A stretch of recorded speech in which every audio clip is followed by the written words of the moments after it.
Ba? Pag ganun lang. Tapos 4:15 na. Kaya nga.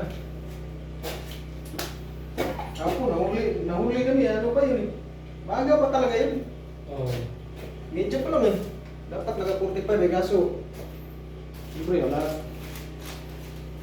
Tama din yung inuwi ko nun eh. Kaya wala akong sahod, sila meron. Isip ko, bahala ka na dyan. Uwi na naman ako, bahala, magalit ka.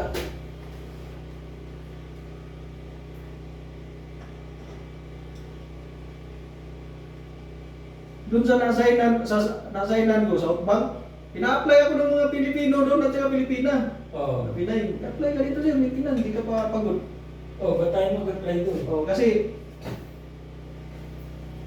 yung opisina nila, Oo. ako gumawa doon eh. Anong company yun? Ewan ko anong maintenance yun sila, basta sila yung nag-maintenance sa Southbank. Ah. Hindi ko na tinanong eh, Hindi mo na doon din yung opisina nila, yan yung manager namin. Yung ano na yan, yung ganun ba, mag-apply ka dyan kung basa. Sigurado ako tanggap ka. Tanggap ka sigurado. Sabihin mo lang na ikaw gumawa ng mga opisina Oo. nila dyan. Ikaw ang gumawa. Hindi na, isip-isip ko, iba yung ano dito eh. Iba yung, hindi ko gusto yung sitwasyon ng piping nila. Oo. Ang laki ng kaibahan pag mag-maintenance ka sa building.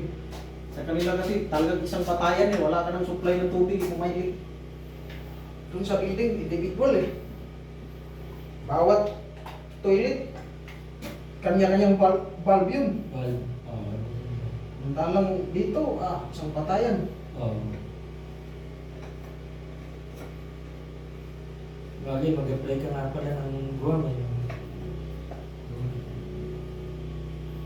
Naman, bukan na natin doon. Maganda talaga no? Para ka lang nasa Pinas. Kung hindi Saka ka pwede kang mag-uwi yan anytime na gusto mo, lapit-lapit eh. Para ka lang pumunta ng Maynila to Bisaya eh. sinabihan naman ni ako ni ano eh, officer ko eh. Sige. Wala man akong problema sa trabaho, minsan kulang. Oo. Wala talaga akong problema sa'yo. Kung gusto mo, magbagong isip mo, message mo lang ako. Matik Sabi yun. niya. Papaprocess ko agad. Ano ba sabi, alam ba nila may lilipatan ka trabaho? Wala. Ba't Hindi, wala. uwi ka? Eh, ano reason ba't uwi ka? Sabi ko lang may problema, ganyan-ganyan. Kailangan ko mag-awit talaga ngayon. Tatapat ko na lang kasi mag-i-expire naman. October 9. Yun ang last day duty ko ngayon. Sabi ko kung sakali mang may gitin na trabaho at kaya ayusin ng isang araw, sige, basta bayaran nyo pa rin yung araw ko na yun. Kahit mga 10 o kaya 11, gusto nyo. Kasi wala naman akong dalang bag eh, yan lang eh. Sabi ko eh, yan ang dala kong bag eh. Ikaw mo na yung mga lumang gamit mo. Oh, di ko naman dadalhin yun. Ano, di ko Ayaw. dadalhin yun. Isip ko, sige, problema.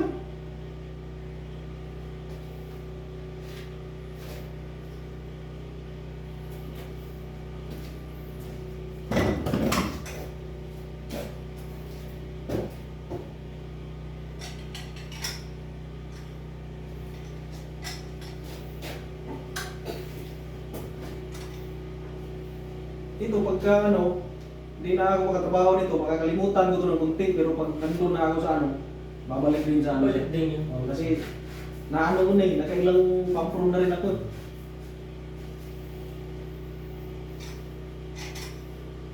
Minsan nga yung unang ano ko, isip-isip ko nga, tinanong ko nga, gumana doon. Gumana, wala akong problema.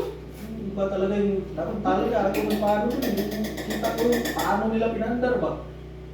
Ganyan mo na. Ang problema. Eh ito, sino magpapander? Kayo rin. Oo, kami din. Ano din. Kaya lang, di ka na... Hindi na. Yung isa, yung ano. Bagay, may natira pa naman na dalawa eh, na marunong din eh. Marunong. Oo, dalawa. Puro mga Bisaya din yung ano na yung mga Oo. kababayan ko din.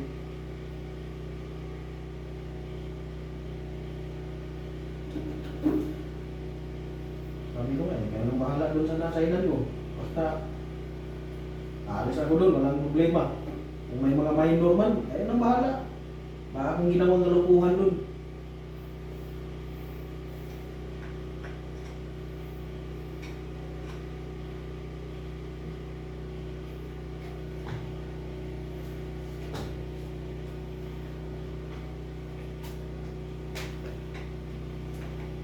You here tomorrow? Ikaw na? Pero, Oo. mama, eh?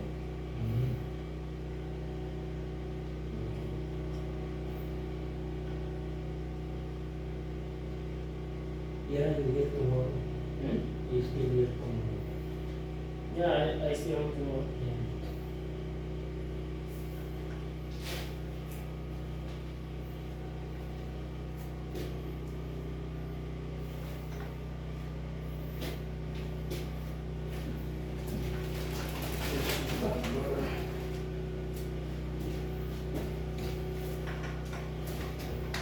Iwan mo na kita, Ricky. Oo, sige, sige. Mag-ano na rin ako ngayon, mag-iligpit na rin. Oo. Kahit, pwede na yun, i-off yung ano nyo. Ha? Pwede na i-off yung generator, hindi na ako gumamit ng power. Tayo generator pa. Oo. Nagkadya camera yata sila eh. Ah, Pero pag ano, papatay ito na rin eh. oo. Hindi naman ako lang gumagamit na.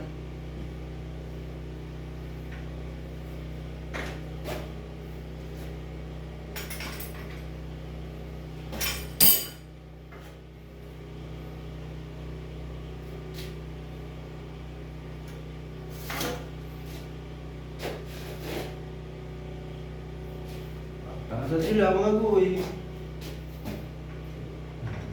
Nasaan sila ni?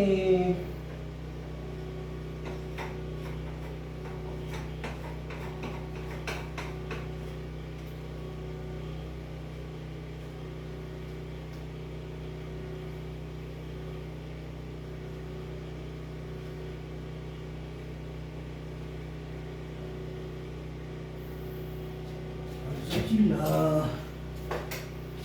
Nasaan sila?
Right. Mana San?